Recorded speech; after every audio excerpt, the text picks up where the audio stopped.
कोटि विप्र बदला गए जाहो, आए शरण तजो नहीं ताओ। भगवान का व्रत है, लेकिन कपट नहीं, नाटक नहीं। अपने को महात्मा साबित करके, अपने को उपदेष्टा साबित करके, अपने को गुरु साबित करके, अपने को शास्त्र ज्ञानी साबित करके अपनी वासनाओं को बढ़ावा देना भगवान को पसंद नहीं। हम अधम हैं, नीच हैं, हमसे गलतियां हुई हैं, हो भी सकती हैं, पर हे नाथ हम आपके चरणों को प्राप्त करना चाहते हैं। मेरे में सामर्थ्य नहीं, पक्का भगवत प्राप्ति हो जाएगी, पक्का। इस बात को अच्छे से समझ लो। जो अपने मन को छूट देता रहता है विषय भोगों में और प्रेम की बात करता है, वो झूठा मिथ्यावादी जन्म मरण के दंड को बार बार भोगता रहेगा। देखो, बिना विषय के शरीर नहीं चलेगा। इसलिए जो शास्त्र सम्मत विषय हैं उनको भगवद अर्पित करके प्रसाद रूप से जीवन निर्वाह के लिए या गृहस्थ धर्म का पालन करने के लिए शास्त्र सम्मत विषय, शास्त्र विरुद्ध आचरण और उपासना बहुत दुर्दशा हो रही। इसलिए आपके अंदर प्रियालाल की झांकी नहीं आ रही, आपके अंदर भगवदानंद की दिव्यता नहीं आ रही, आपके अंदर उन्माद नहीं चढ़ रहा भगवन नाम का, भगवत रूप का। ऐसे अरे विरह कमंडल कर लिए बैरागी दो नैन, मांगत दरस मधुकरी, छके रहत दिन रहन। ये कोई दिखावे का मार्ग थोड़ी है, भगवत मार्ग, अध्यात्म मार्ग। सत्य वस्तु एक है, भीड़ है ही नहीं, वही एक है, और उसी से तुम प्यार करने निकले हो, उसी को तुमने स्वामी माना है।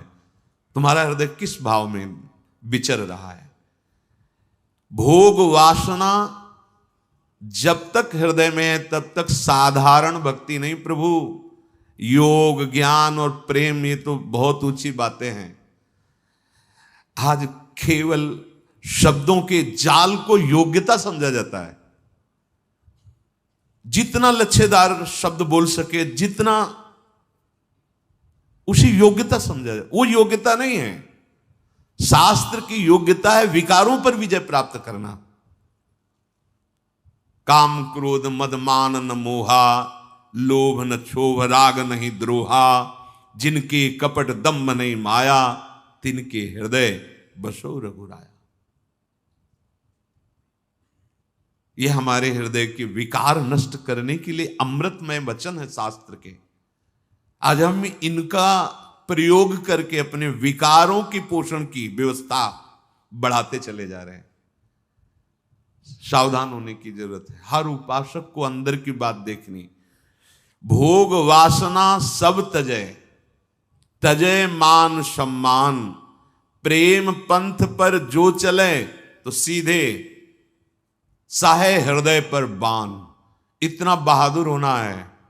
अध्यात्महीन जीवन मरा जीवन होता है। जिन हरि भगत हृदय नहीं आनी, जीवित सौ समानते प्राणी। संयम ही हमारी सिद्धि है।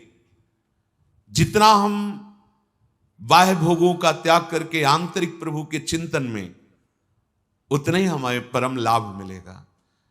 आपकी जैसे जैसे योग्यता बढ़ती जाती है अध्यात्म की, उसी कोटि का भोग आने लगता है। ध्यान रखना, आपका भजन जिस कोटि का है उसी कोटि का भोग आएगा सामने। आकर्षण जो जो वासनाएं आपकी रही, बिल्कुल वो जहर है, छूना नहीं। अगर आपने उसको, बिल्कुल फ्री मिलेगा आपको, क्योंकि आप परमार्थ के पथिक हैं। आप भगवान को प्राप्त करना चाहते हैं।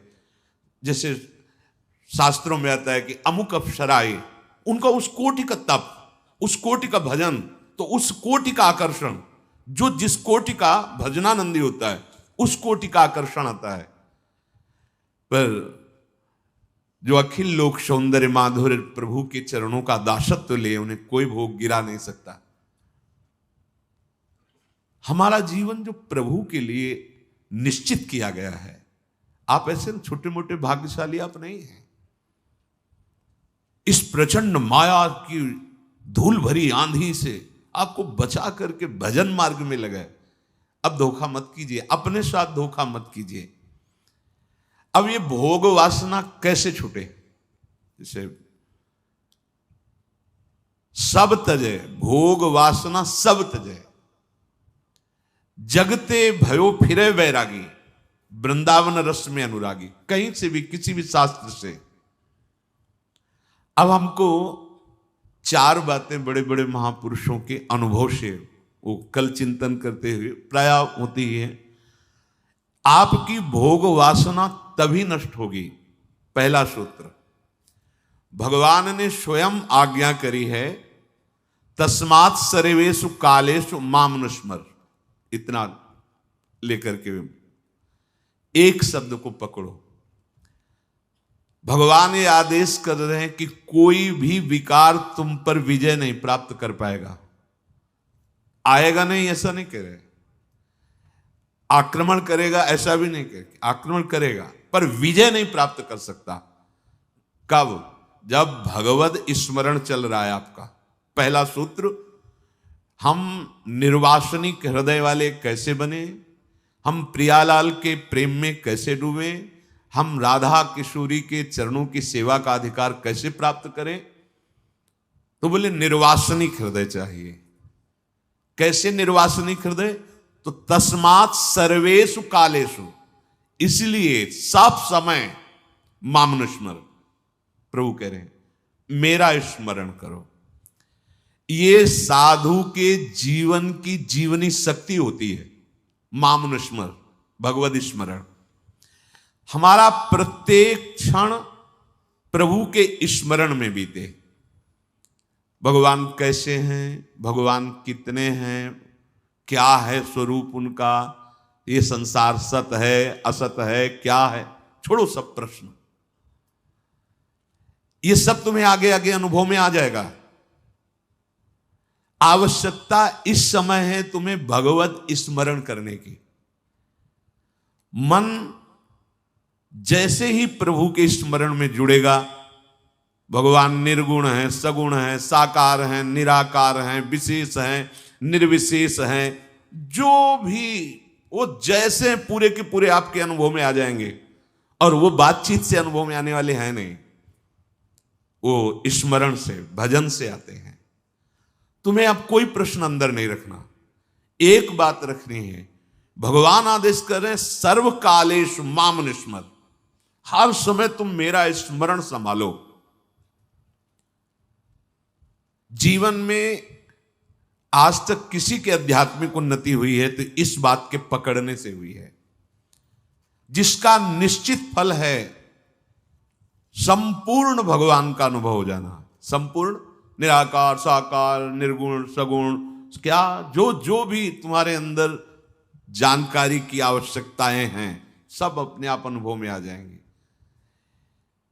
इसमें जरा भी संदेह मत करना। एकमात्र भगवद स्मरण मात्र से सब कुछ आपको प्राप्त हो जाएगा। मामे वैश्यस्य असंशयम। कभी मेरी बात, इस बात पर संशय मत करो। निसंदेह तो मुझको ही प्राप्त होगा यदि तू सदैव मेरा स्मरण संभाल सके। ये जीवन में बड़े बड़े संतों की बात पाई गई है, निरंतर भगवद स्मृति। कोई भी क्षण प्रभु के स्मरण से रहित ना बीते, ये पहली बात। निर्वासनिक होने के लिए सबसे पहली बात, किसी भी मार्ग का पथिक हो, एक क्षण भी हमारा भजन नहीं रुकना चाहिए। रुको, अब आप इस बात को अपने जीवन में देखो कितना है। अभ्यास अगर आप कर लोगे ना, तो सोने में भी भजन होता है। जैसे करवट बदले, थोड़ी भी चेतना, तो मन